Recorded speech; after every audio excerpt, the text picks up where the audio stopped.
today morning, I thought, I woke up and said, just not do the PowerPoint and do a presentation also and do a demo. So we are going to try a demo also along this journey. As I'm talking about how we transform, we'll show you how we did it. Okay, so it's a real experience and we'll see. I tried to do in the morning, I went and did the prayer and all those things. I did a couple of sacrifices. So hopefully we'll be in a good spot.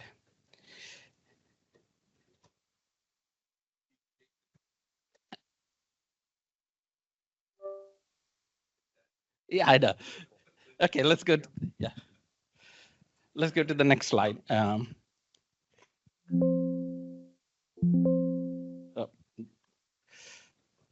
it's very intuitive up and down. I keep on forgetting.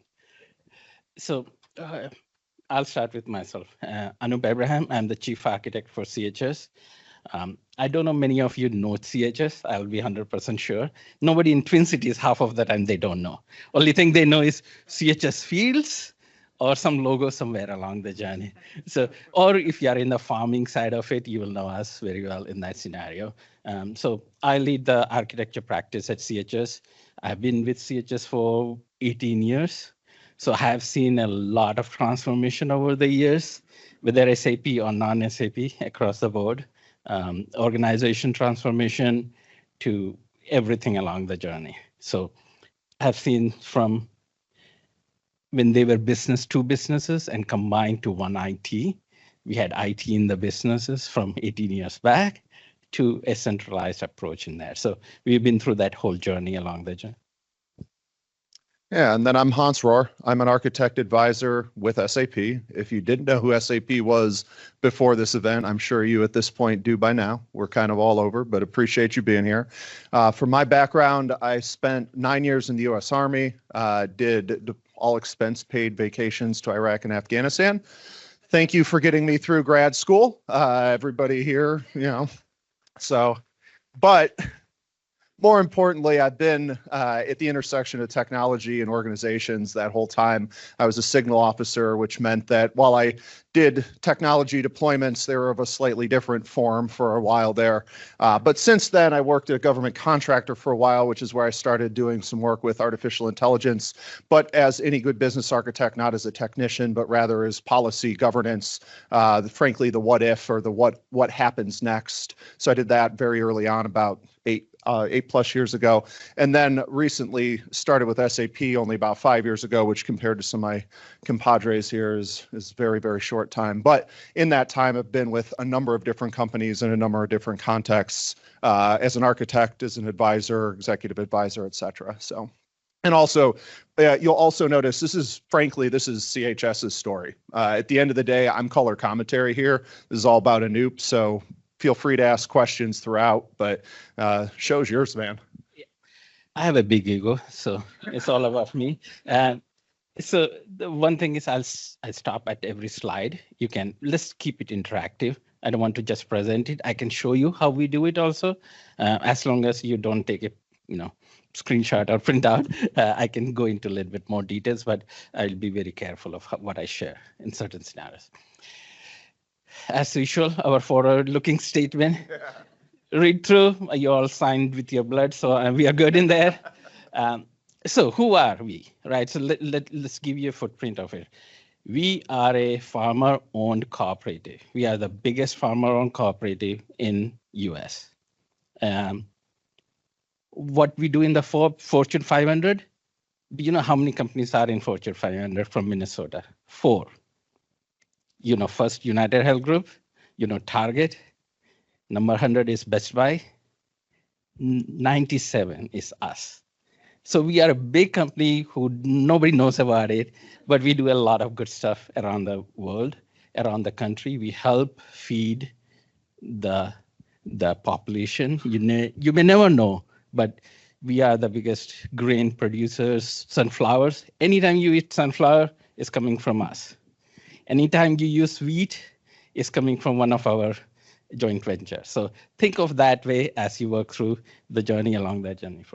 We are in 50 states. We are in 65 countries. So our farmers get the benefit of we moving product from Brazil to China, or from EMEA to somewhere else, right? So they get the benefit of that value add along that journey. So we are across every countries in the world. We have two divisions, two major businesses, ag and energy. And why energy? Because what we do is for our producers, if they need anything from seed to the last product they create, right? So we provide the whole service for them, right? Why energy? Because they need diesel. So we have ethanol plants, we have refineries, and we have gas stations because gas is the byproduct of diesel, right? So they need diesel, so we provide the refinery. So we do the crude from Canada to our McPherson and Laurel facility, which then goes through our pipeline. We do major refineries, as I said. We are the biggest transportation company you may never heard of, right? We have 4,000, 5,000 trucks moving around the country at any time. We do rail, barge, vessel across the movements. So we have a big supply chain division along with it. And the last piece in this scenario is we are in retail. So we have retail stores where we sell all the products to our farmers, producers, and then we buy from them. So when you go to all these rural areas and you see silos there, some of them might be our silos. We don't have a CHS logo maybe. We might be a cooperative in there as a rural cooperative society we have. So we work across all these locations, across all the spectrum of end-to-end from the farmer perspective. So I'll give you an example of it. This is our kind of a footprint from the architecture perspective. If you think of global ag business, if you think of ADM's all complexity, we have that. If you think of, let's go down, energy refining and distribution. If you think of Phillips 65, 66 or Exxon or anything, not the upstream side, the downstream side. We do all those things. Then you think of adding the cooperative structure around patronage or like Land O'Lakes. We have that. So we are a company who has these three complexities, and we drive our businesses across that. We have 15 ERPs. Hopefully someday we'll get down to smaller number as we work through our journey. We've been very cautious from early on to do capability-based approach in there. We transformed over the years as we work through. People who know me, they know that I hate TOGAF. Okay, just be clear in there. And I don't like SAP's EAF also. The reason is why I prefer that not to be this. We want to be an organization which delivers fast because we are upfront. And if we don't deliver fast, the rest of the teams are waiting on us in there. So we want to make sure that we create enough byproduct that is success for us, right? And we try to do it in tools, like everything, rather than creating documentations. You'll see this through journey. We are coming down to one document creation. The reason is, if it's a SOX application, I need a documentation to show to my external auditor that what we did, right? Other than that, if I had a chance, I would have avoided that also, because if I can't deliver fast, then I have no value of architecture organization sitting in an ivory tower and doing all these diagrams, the whole ADM, TOGAF, and then who looks at it? Nobody, other than we look at it and, oh, that is such a good diagram, right? That's what we do, and that's what we want to avoid doing that. So this is our organization structure, and I know Pam the only one who saw this thing before. Yeah, you can take that in there. The way we do it is we have enterprise architects and business architecture. We have product and solutions. We bring engagement and office of architecture. We work on the strategy side. So we work through the strategy and other aspect of it. We have solution architects who are very tactical with the product teams. We bring in engagement architect, basically consultants for ServiceNow or SAP and others who are for that project duration, right? And then our Office of Architecture, which maintains ARB and other activities along that. How many people? We are 12 people, max. 15 was the highest number we had, and now we are at 12. That's the team. So we are very cautious of not taking too long along that journey in there. And think of this, right? everything. We have refineries, we have ethanol plant, we have IT, OT, we have trucks moving, we have tanks in the field. So we do every aspect of that, right? And we design the solution accordingly. Got a question? Yeah, sure.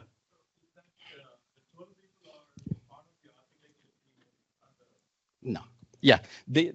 So we have 5 years, I'll tell you, 4 or 5 solution architects and 2 or 3 engagement architects. That's our organization structure.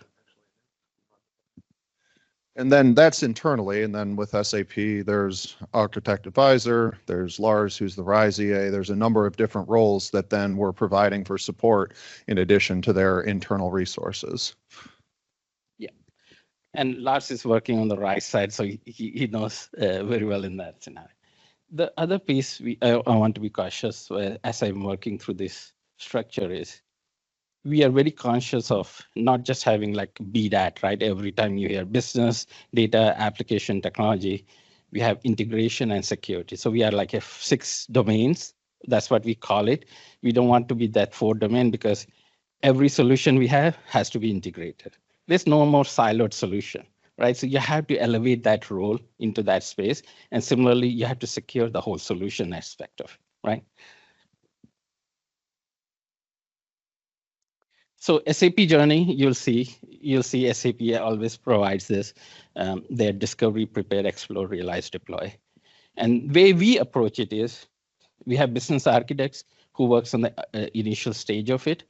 We have enterprise architecture along with it. Along the journey, they are there as an advisor, as somebody to support you, but there are roles who will continue maintaining and managing it. So I'll run through this thing in the energy space. Yeah. So, and what, I want to point out, right, is already we've talked a little bit about, hey, TOGAF and the SAP Enterprise Architecture Framework, and they don't use it exactly, but at the same time, we still have the framework. The point is some customers are huge and they have resources to adjust, to adapt, to improve, to do what they need to do. And in the case of Anoop here, obviously they have a robust, experienced team that's able to do this. At the same time, we provide those tools, and I think in a bit here, Anoop's going to show the actual LeanIX tenant that they're using. That's kind of the whole point, right? Like, we're going to provide those tools. We're going to provide the experience, the best practices. We're going to say, hey, hey, we got a framework for this. This is how we envision this. And we have some people who have a lot of experience, who have less experience, who are somewhere in between, who are, we're going to be able to provide those resources and then, run it, right? Like, align to your strategy, align to your structure, align to your requirements, and make sure that it gets you where you need to go. Just from the 1,000 applications, this is just the SAP piece of it, right? It's the structure of it. So think of that. The LeanIX, we bought LeanIX before SAP bought it, okay? And we renewed it as soon as SAP announced that they are buying it. Right?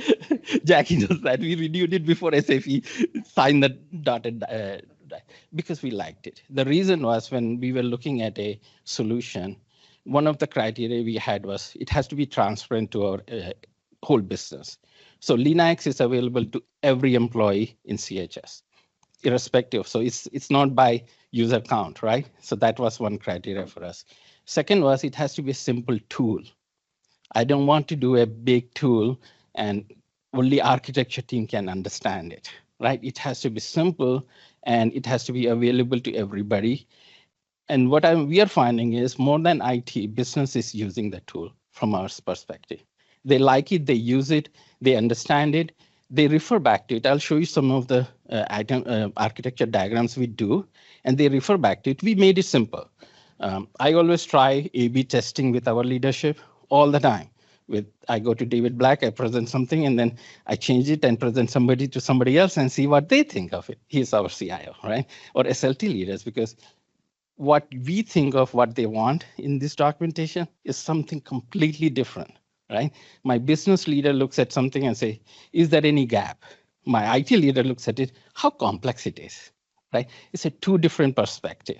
So we always cautious of every diagram we create, we'll have 2 views of it, a IT view, a business view, just from that perspective, because they are looking from a different lens, right? So yeah, you made the comment they bought LeanIX before we did, or they used LeanIX before we did. We used LeanIX before we bought it. We actually use LeanIX as well as Signavio as part of our own internal digital transformation, and because of how robust, and I love what you're doing specifically with that executive view or that business view versus the more technical view, because at the end of the day, it's a system of record.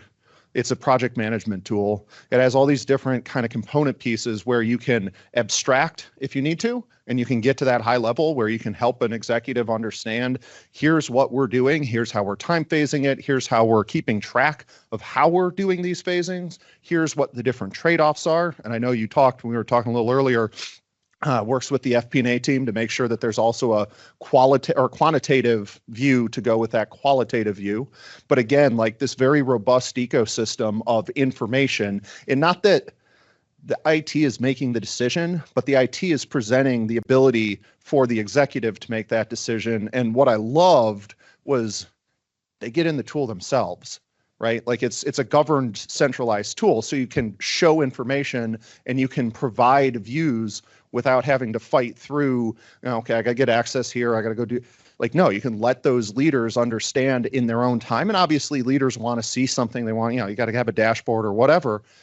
But like I said, we loved the tool before we bought it so much that we did buy it. And that was literally how it wound up as a part of our tool chain.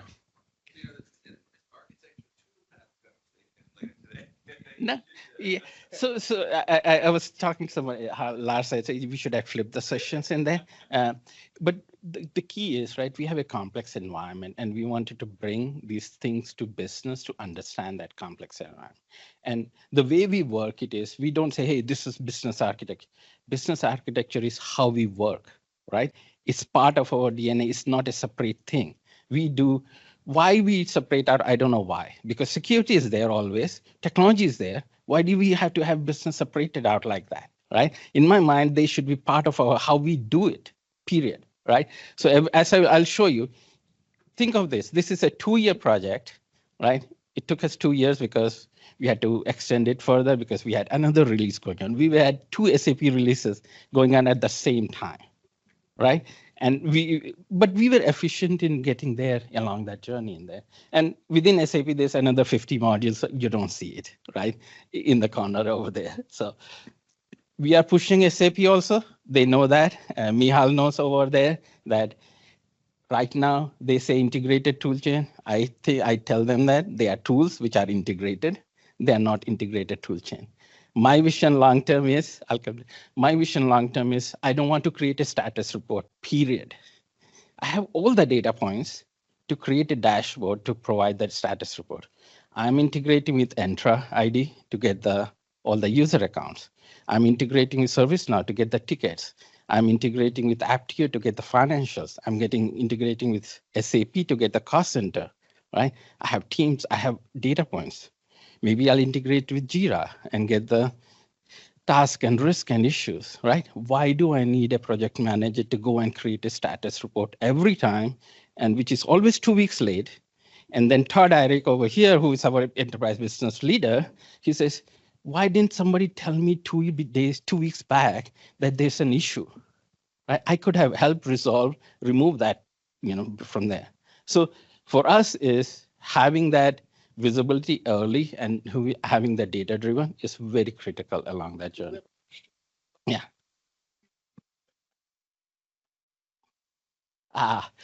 SAP is already pushing us to go Signavio. Signavio is not there from the perspective of process mining. We use Celonis for process mining. Signavio is getting there capability-wise. We are going to do a POC in the coming year to see whether they are up to the par of that. Signavio is good at the process side, but not the mining side of that. That's our opinion, not SAP's opinion. I just want to be sure. We do our own A/B testing and we do our own testing and we understand our systems. And if they don't have that to the level, just because SAP is there doesn't mean that we are going to use SAP. It has to be to our level to be used for SAP purposes. Yeah. Yeah, I mean, and as far as Signavio, I've actually been specifically engaged with that because, ultimately we have Signavio as a team, we have LeanIX as a team, we have WalkMe, so we kind of have the people process technology. All three tools address those directly, and our vision, which is ultimately literally what we're working on now, is that is not just a set of tools, but a integrated tool chain. And frankly, we've basically had about 6 months of bringing these together coherently. But what we've done specifically is, we got a bunch of experts with LeanIX, we got a bunch of experts with Signavio. Well, as an architect, I happened to be on the Signavio call and was obvious there were questions. Tim was the person who's responsible in CHS, and it was obvious that the Signavio team could not answer the integration questions that they had. It was painfully obvious. And so what I did was I stepped back, I talked to Mihao over there, who's on our services side. I talked to a few of our other architects and started to bring together the right group of people. Now, CHS, super sophisticated user of LeanIX, very sophisticated user of Celonis. In Signavio, what's the value there? Like you said, hey, we don't think it's up to snuff yet. Well, the value is, here's your business process, here's your entire application landscape, and if we can align those things for you so that you actually see those things end to end, right back to where Anoop just said, like I don't want to have to be fighting with reports.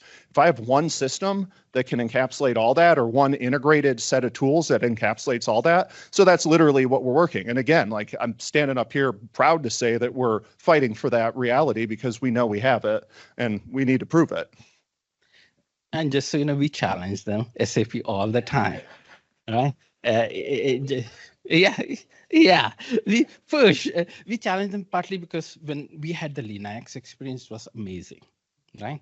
Then SAP bought it. That experience continued in LeanIX, and our expectation is your other tool set should have the same experience, right? How you support, how you manage it, right? That's what our thinking is. So we are pushing them to say, how can you change your culture, change your approach in that scenario?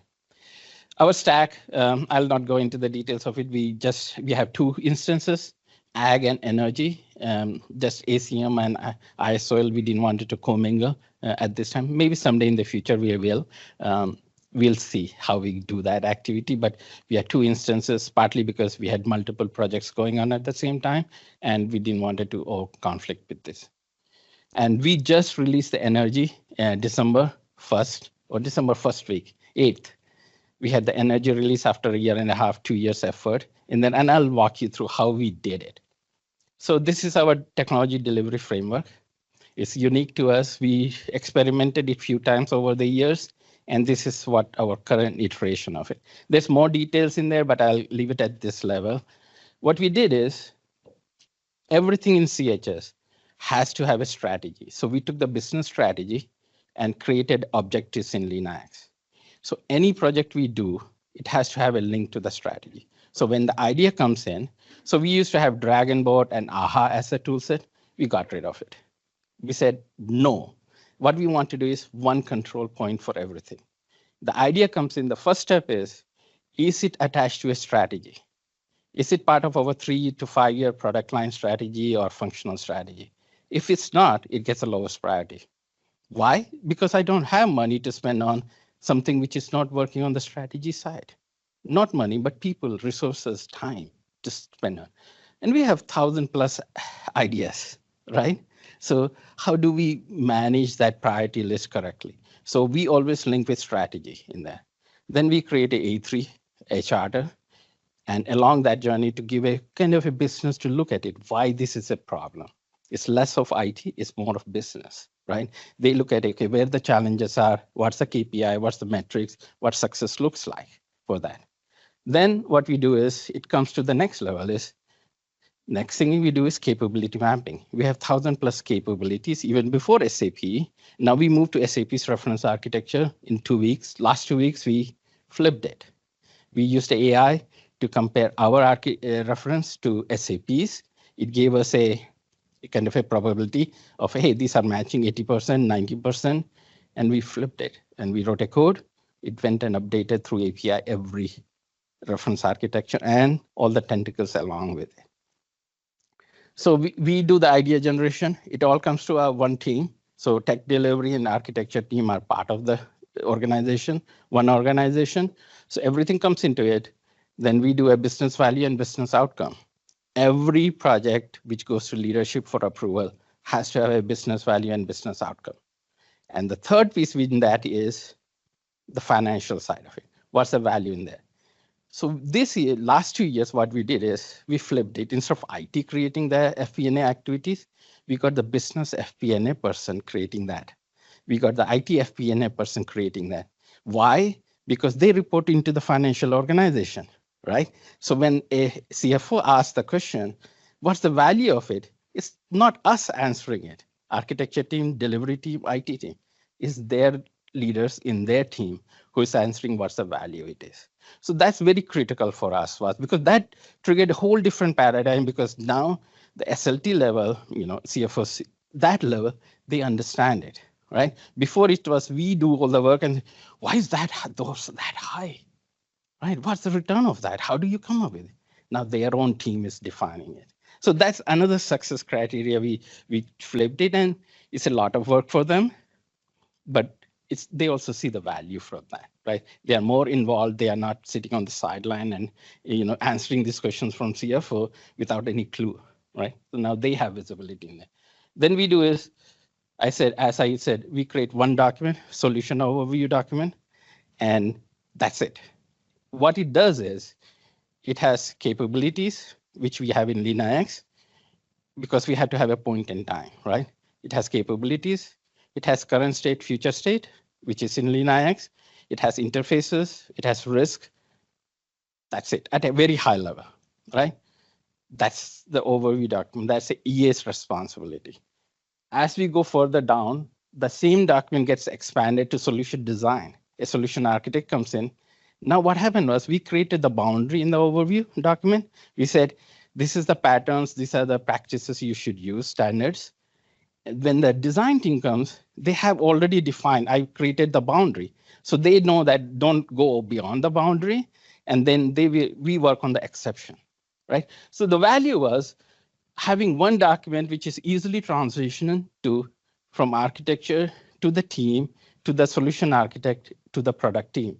So the same document across the board.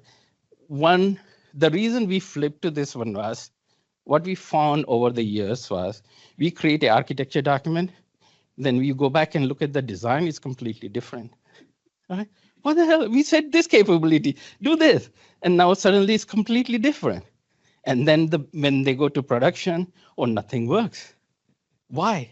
So we changed a lot of paradigm along that journey. But going back to one of the things is we always innovate way ahead of time, right? We look at technologies way before people think of. We spend a lot of time in it. I'll give an example. You see the portal over there, CHS Connect and Agman. We've been using micro front-end technology. Basically, we create one time, and you use the whole UX, not API, not web microservice, the whole UX, and you can put it in our portal. We can put it in a third-party portal. The same thing is in our CRM also. So when a customer calls, they can look at our CRM salespeople can look at it in CRM. When customer uses a third party to do their product, so basically dealer kind of thing, they see the same content and they can come to our portal and they see the same content. So I don't have 3 different teams developing it. I have one team developing it. And the same content is in our mobile app also. So one team developing. So if you look at sales audit, it will be consistent across everything because it's developed in one team, one use across the board. So we look at how can be efficient early to deliver value for our team and businesses. Let's go do a demo. How about that? Let's see whether we are successful in this thing or not.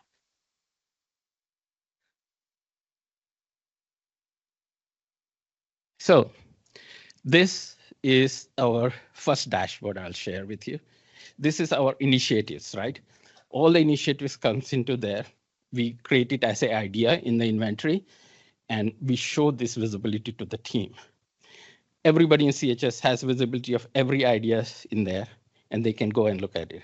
In fact, we put the financials also there of saying how much it will cost.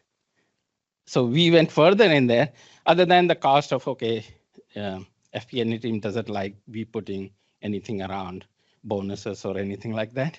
The team cost, the project cost, all of them are there. So it goes from the idea or a product block funded product, then it goes to initiatives, it goes to project program or anything along that journey. And we have different categorization. We believe in run, grow, transform. If the is it transformable? Is it run? Is it grow as a business? And there are more dispositions if you look at it. And we have stage gates along the journey. It moves through the stage for various approval. So that's why we want to go fast every time. You want to wait. We want to move those gates along the journey because business is waiting for something. And if we are not delivering it, what's the value for us, right? So that's at a very high level, strategy, and you have a very detailed breakdown of it. So we planned for 26, 27. I'm already have the first cut done for next year's budgeting, which starts in September, right? So we have the first cut. Our SLT asked for us, our CIO asked for us. The first cut is going next week to them. We already got the feedback. They want to do a 10-year plan. So we are doing a 10-year plan. But we can move fast because we know every capability applications has. We know every interfaces the application has. We know the technology we use all in one system. It's not anywhere else. It's not in people's head. It's in the system in there. So we know the impact of changing an application. What are the tentacles will impact in there? So it's in the system. I'll show you some of those things along the journey. Yes, yeah. So we upload it here. So it's part of the project. There's a section you can upload the documentations. So we keep everything here. I don't want another tool, right? We have ADR records, which goes here, architecture decision records. We have our record, which will go here when we approve the application along the journey. We have ServiceNow integration. So there are a few things along that aspect. We use the tool completely. We push Linux team, and they're really good. I'm in their influence council. I ask them, hey, I like this way. In the next release, you'll see that. They have every 2 weeks releases. They take that feedback, they apply it, and they say, hey, let's change this, let's change this. So some of the things you will see later today, I was part of those efforts to say, hey, this is what we like, right? Because sometimes people create a product not thinking from the customer perspective. So bringing through the influence council those perspective is very critical, and they're doing a really good job along that journey. I'm not selling Linux because the reason the reason is it's rarely as an architect you like a tool, right? Because it's a complex. It's like I hate it, right? It's very easy to use the tool. It's all data driven, right? It's not somebody adding, you have to add the data in there, but you can link those data together. So that's the value for us. And it's very simple. I used Power Designer. I used other companies. I'm not going to name it. It's just the simplicity what we liked it. And we have control over there, right? We have a team. We have Office of Architecture. We looks at it. We add fields. We changed in last month. We completely changed our Linux. We are doing a transformation project for rationalization. We have 26 learning applications in CHS. How do I know? Because if I go to the capability, it shows me 26 applications, right? And we are saying to leadership, we need to do something of it.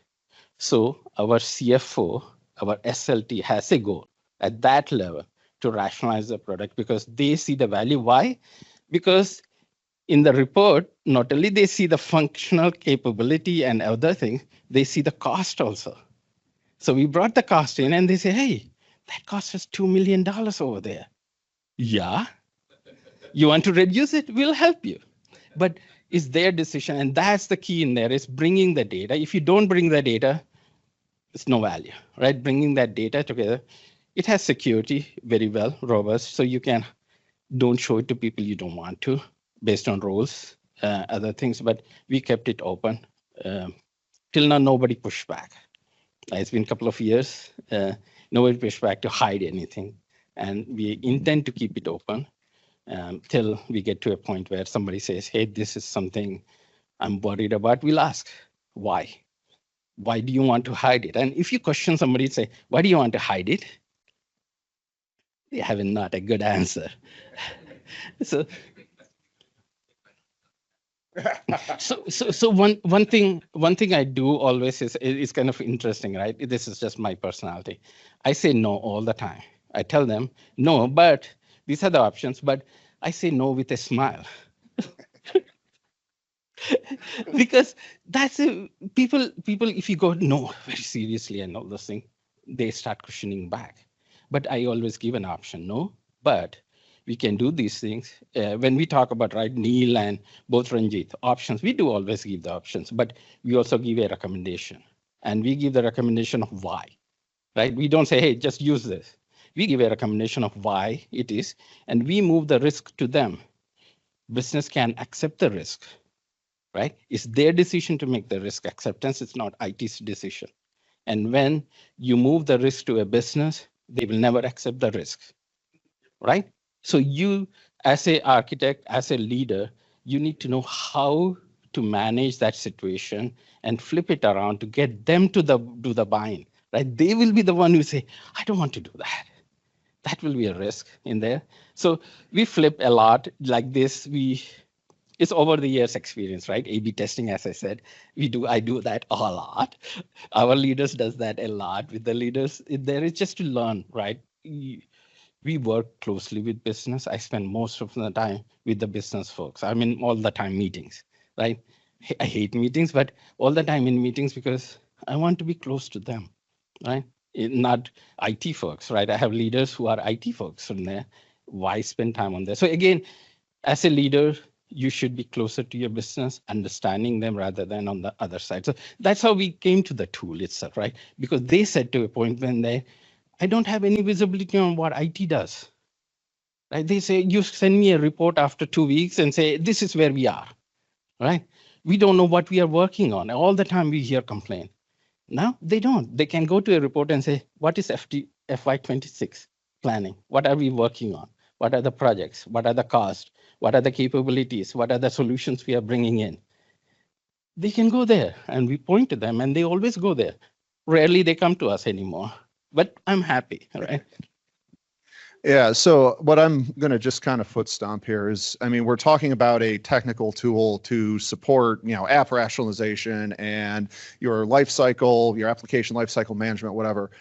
And at the end of the day, what we're really talking about is influencing the people around us, right? We're talking about how to actually get the momentum. And if you kind of think back to all the other big topics we've been covering in the keynotes and everywhere else, yes, there's a technical component, or yes, there's a business, but at the end of the day, this is about making people move in the same direction. And that's a challenge oftentimes, because at the end of the day, everybody has their own goals, opinions, dreams, hopes, ambitions, whatever.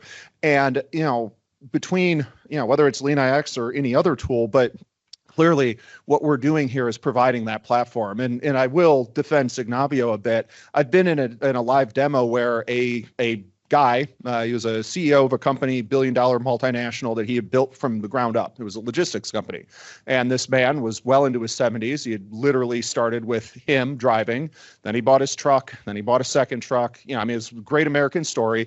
And I'm in the boardroom of this place, and we plunk down, hey, we talked to your CIO, and we have Signavio, and we've run it on your existing ECC system. And he's like, I know everything about my company, top to bottom. And the guy kind of literally did, right? He had built it from the ground up. But he had also started to expand with some acquisitions overseas and didn't have quite the same visibility, which he didn't realize. And we could literally show, right back down to that level of granularity, actually your sales processes, your sales order production process or creation process is almost 100% manual in 15% of cases. He's like, no, it's not. It's 100%. 100%. We've automated this. I know we have. I've watched it. Well, yes, in the US you have. But all these acquisitions, this 15%, we could show by company code, no, literally in China, your acquisition there, they're doing everything manually. And so again, the point is about helping change people's opinions about what is the right thing to do. And again, it might not be saying you have to do this, but here's option one, costs a lot. Back to the trade-offs we talked about yesterday morning. Here's option one, it costs a lot, but it does everything you want. Here's option two, it's really cheap, but we're going to be bootstrapping everything. Here's option three, just right in the middle. Let's figure out what's going to be the right trade-off to make along the way. I'm not saying Signavio is a bad tool. I use Signavio. Okay, just to be clear on that. I don't know yet to defend or anything, but we use it for our processes. What I said was mining is not up to the par of Celonis. They are getting there, and they will get there, and we'll move. That's 100% sure, right? I don't want two applications in our portfolio. There's no value for us, right? We'll move, but it has to be at our pace where it has a capability to replace, right? Because it's business who's using it.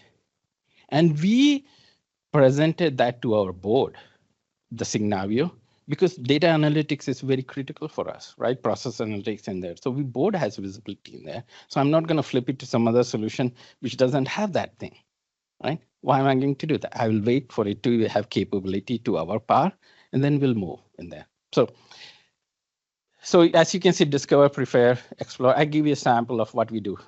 With energy project, first thing we did was SAP has a process of explore capabilities and all those things, but what we started was a little bit different. We had our capabilities defined.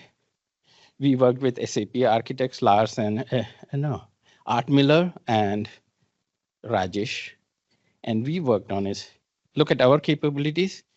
SAP, you tell us what's your capability on that.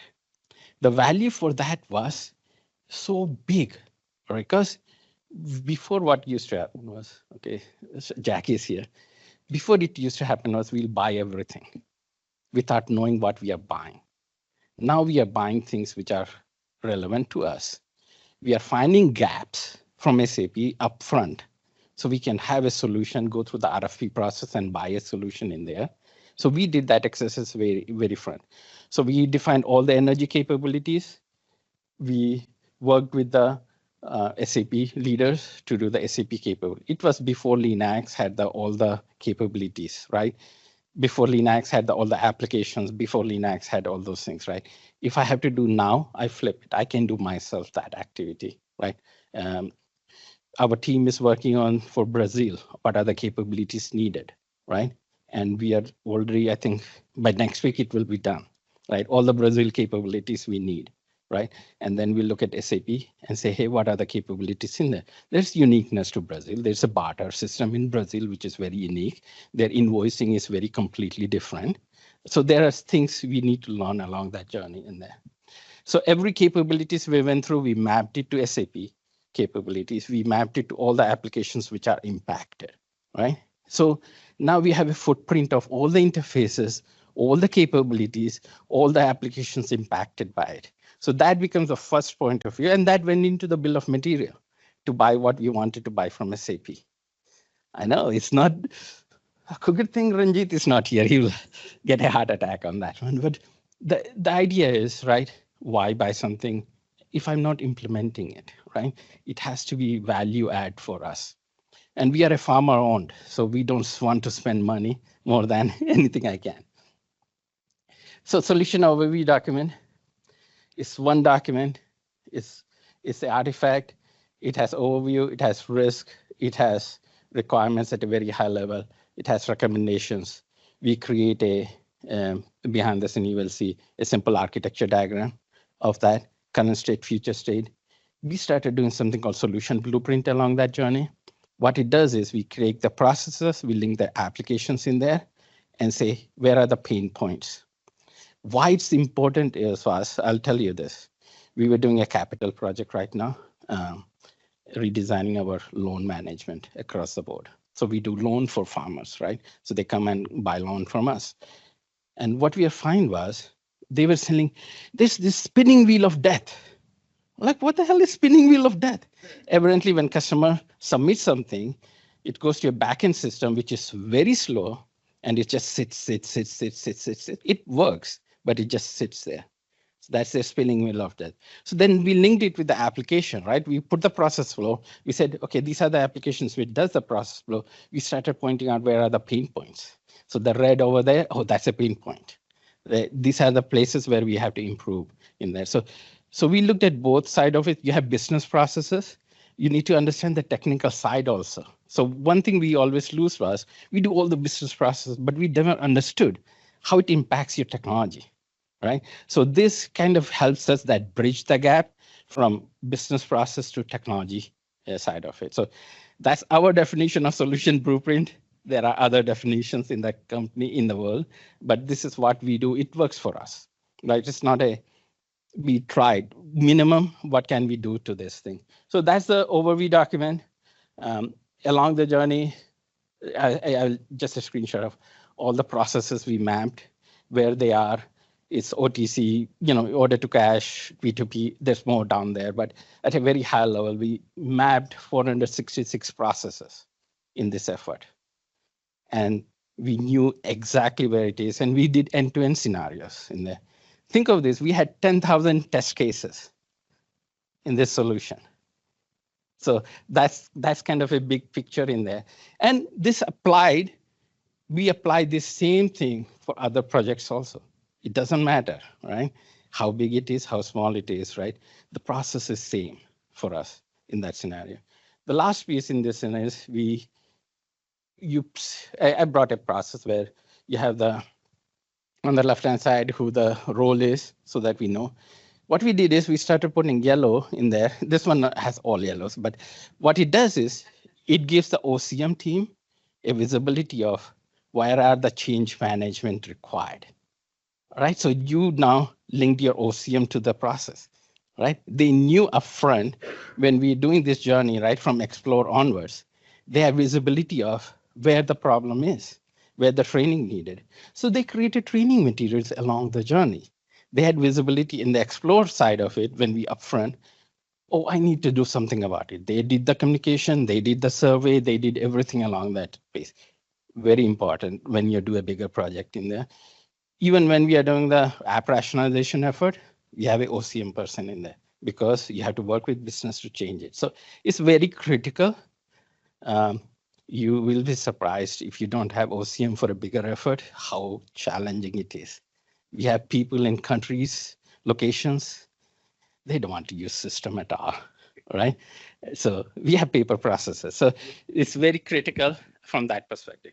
And again, so, we're talking about change management, we're talking about all these different components, but again, people, right? Whether it's influencing that executive or that's empowering the user, having the entire hierarchy engaged and having those tools, having those processes, those capabilities, not just available, but then also understood so that they can be adopted, so that in addition to having some really cool numbers, you also actually have that value being realized by the people who need to be using the tools themselves. Yeah, and just a screenshot, I'll show you.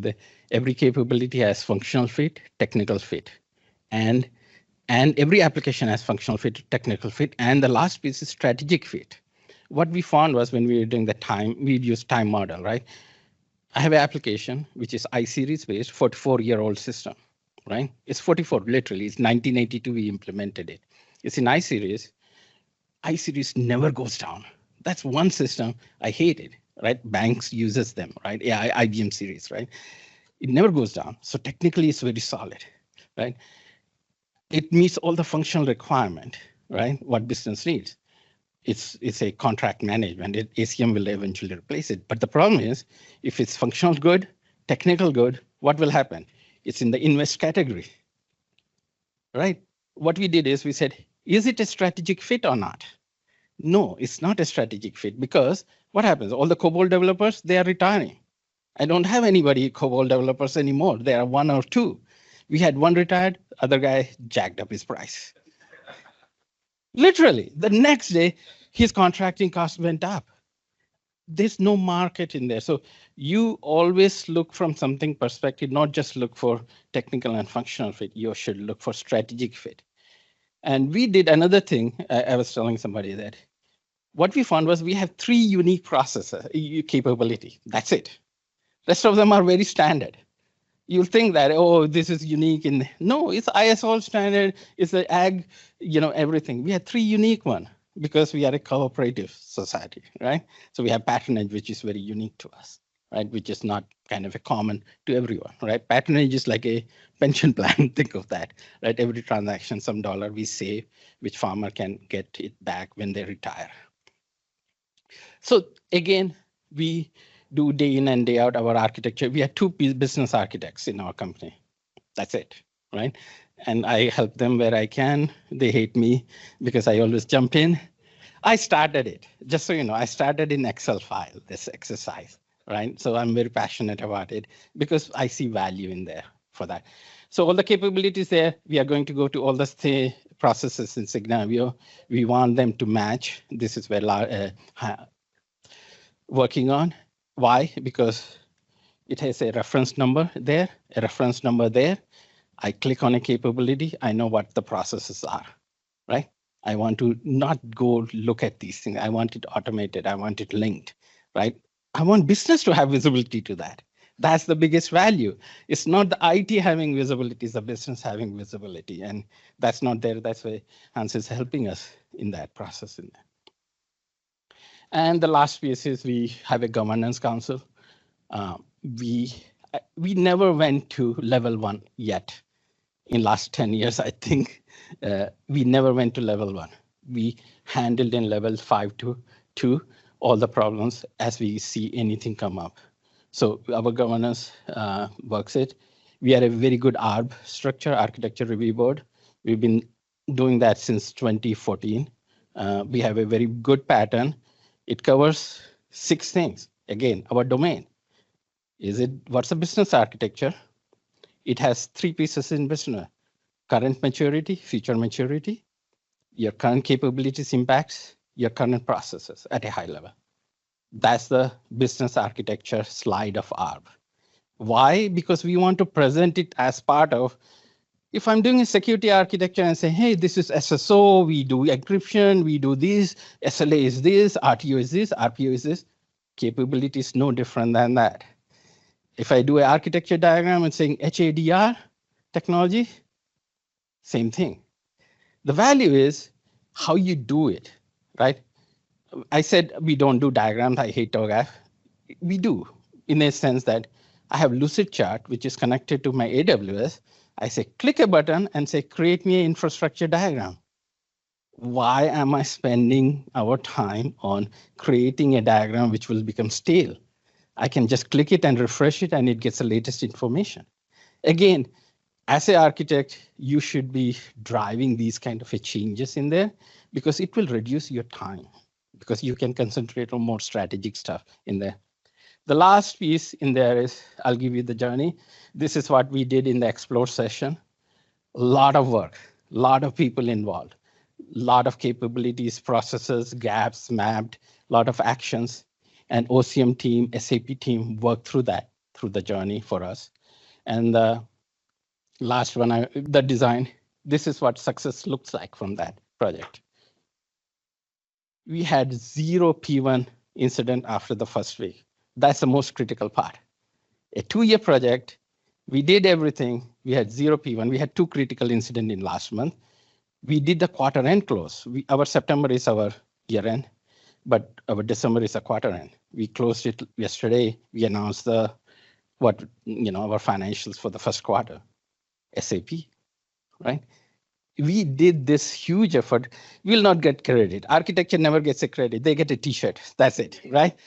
But if we haven't done that upfront work, think of how problematic is downstream, right?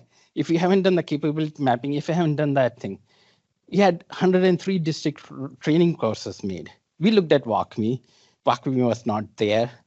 They had no way, I'll be honest with you, they had no way to take the Enable Now content to transform it to WalkMe content, right? We did all the work in Enable Now early on, so it was too late for us, right? So we'll wait. We'll move to WalkMe when it's ready in that scenario, right? But we went through this. Along with this, we changed the portal. Customer portals all changed. They had to enroll for all the notifications because We change the pricing changes. We send them all the notifications, everything.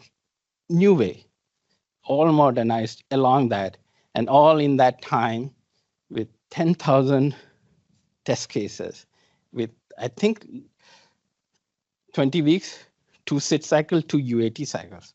Business wanted UAT be done more and more and more. We still had some data issues, right? JD was loosey-goosey with the taxing, how they store it. SAP is very strict in how you store the tax information, right? So there are some lessons learned we'll apply to the next release and make sure that these things are covered correctly in that scenario. But every time we do this, we take the lessons learned, apply to the next level of it. Let me show you some things. Got about 2 minutes. Last piece I'll show you. I'm most excited about.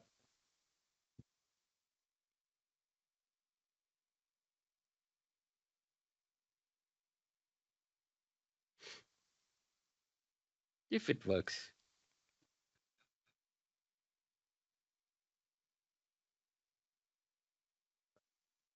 I'm using their guest Wi-Fi. And you know what happens in the guest Wi-Fi. It's coming up. I'll show you. I'll show you one diagram. The reason I'm showing you is you have to understand how simple it is to draw diagrams and all those things, and how we do certain activities in there. And the thing is, what I'm most excited about it is having this visibility to our businesses and they understanding it. Barge is one mode of transportation out of all the modes of transportation do. Air is the only one we don't do. Other than that, we have every modes of transportation in our company, right? So way back, I used to do a lot of colors in my page, right? Then I asked somebody and she said, Anoop, Jana, she said, white is also a color. It's very powerful. I never thought white as a color, right? You always do this thing. Oh, let's see. I do use a lot of colors where I want to show the pain points, right? I want to blast on their face in there. But if it is very simple, as you can see on the left-hand side, you can flip it. You can look at the capabilities, organization. So we did everything. So you can slice and dice by different organization, different country, different aspect of it's not coming. So, but I was going to show you a typical diagram of current state, future state. You'll see what Neil said yesterday about modular. You'll see there are pieces where we said planning. Should I do planning here, or should I think of planning as a planning capability for CHS, transportation planning? Instead of just barge planning, should I look at, because it's all, right? You get the product from a truck, it goes to a terminal, it goes to a barge or rail, it goes to a location, which goes to a vessel, which goes out, right? So you have the full planning has to be there in the supply chain. But sorry, I can't share some of these things, but I appreciate it. Thank you for joining.